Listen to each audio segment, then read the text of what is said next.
All right, President Trump's eldest son, Donald Trump Jr., corresponded during the 2016 election with Wikileaks, which U.S. intelligence agencies say was one of the outfits that Russian military intelligence used to influence the race. Yesterday, Julia Yaffe of The Atlantic reported on the private Twitter messages Trump Jr. and the Wikileaks account believed to be operated by founder Julian Assange. The messages were among documents that Trump Jr. had earlier turned over to congressional investigators. And last night, Trump Jr. released the exchanges that begin on September 20th, 2016. 49 days before polls closed, the Wikileaks account warned about a new anti-Trump website and gave Trump Jr. the password that Wikileaks said it guessed. Trump Jr. wrote back 12 hours later, off the record, "I don't know who that is, but I'll ask around."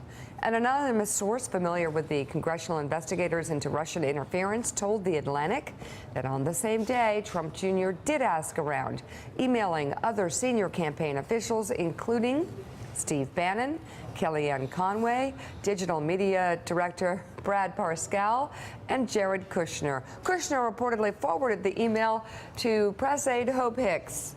He was saying this morning, thank you for forwarding Oh, my that. God. On October 3rd, Wikileaks asked Trump Jr. to push a story that Hillary Clinton allegedly wanted to drone Assange. Trump Jr. replied, "Already did that earlier today. It's amazing what she can get away with," adding, "What's behind this Wednesday leak I keep reading about?" That same week, former Trump campaign advisor Roger Stone tweeted, "Wednesday, Hillary Clinton is done," with hashtag Wikileaks. Wikileaks did not reply to Trump Jr.'s message, but 4 days later posted a trove of Clinton campaign chairman John Podesta's emails. Remember that? And the same day, the Department of Homeland Security and Director of National Intelligence said the disclosures were consistent with the methods and motivations of Russian-directed efforts.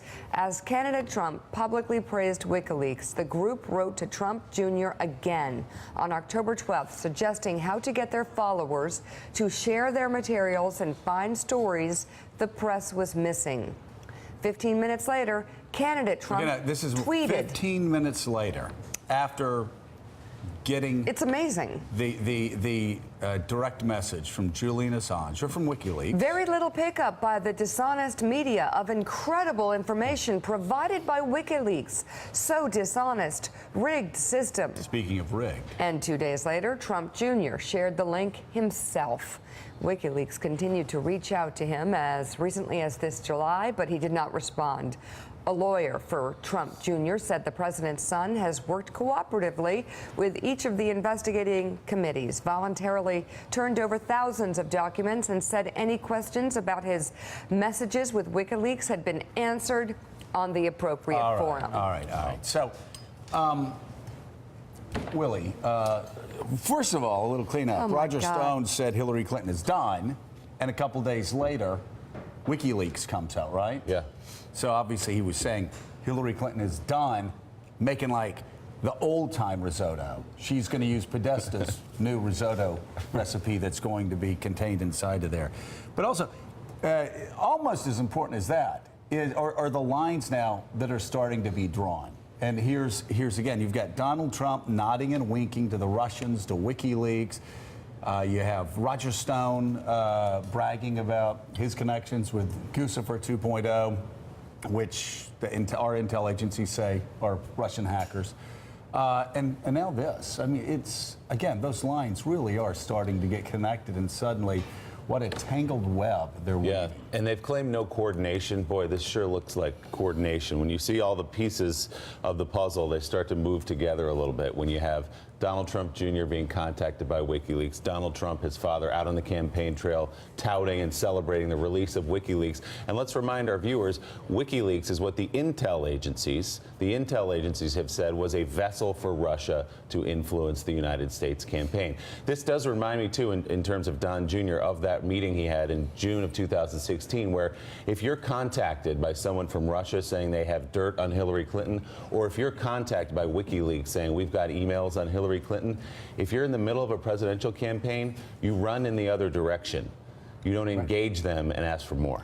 And again, the more this comes Michael up, Schmidt. Mike Schmidt, the more you go back and you look at past statements, past denials, past lies, past, false statements drafted by the President of the United States to get actually, which prosecutors would do, to get state of mind. And boy, obviously, they're at least covering this up publicly while it's happening. Well, we started the discussion, earlier this year when they were taking office about how there was no collusion, there was no coordination at all with the Russians, with WikiLeaks or anyone. Now that argument has moved. It has moved into, well, collusion is not illegal. And that is true. There is nothing illegal about colluding. It may look unsavory. It may look politically, people may not like it. But the question would be, where would Mueller come in on this and say, okay, you were doing something illegal? Would they say that Don Jr. was part of a scheme with the Russians to do this? People think that would be a bank shot legally. So while this may look really bad, it may not change a lot for the underlying investigation and the legality and the questions of what those consequences could mean for the Trump folks. But, Michael, I agree with your assessment there, but doesn't it raise the question of what else does the Mueller investigation and the special prosecutors have? I mean, they've clearly had these WikiLeaks leaks for some time. What else might they have? Well, it's not clear that Mueller has this, because what happened was that Don Jr. was interviewed by the Senate Judiciary Committee this fall, and it was during that interview that he made an offhanded remark in which he said, look, I had been in touch with WikiLeaks. It was only in recent weeks that those messages were produced to the congressional committees, and it's not always clear that the congressional committees have what Mueller has. You'd think that Mueller would probably have the most information, that he'd gone out with subpoenas and stuff and gotten stuff, but there's no guarantee that he has this information himself. Over the summer, when the Times disclosed the meeting that Don Jr. had the previous summer with the Russians, we don't think that Mueller knew much about that at that time. So he's still trying to piece things together, as we in the media are trying to figure it out as well.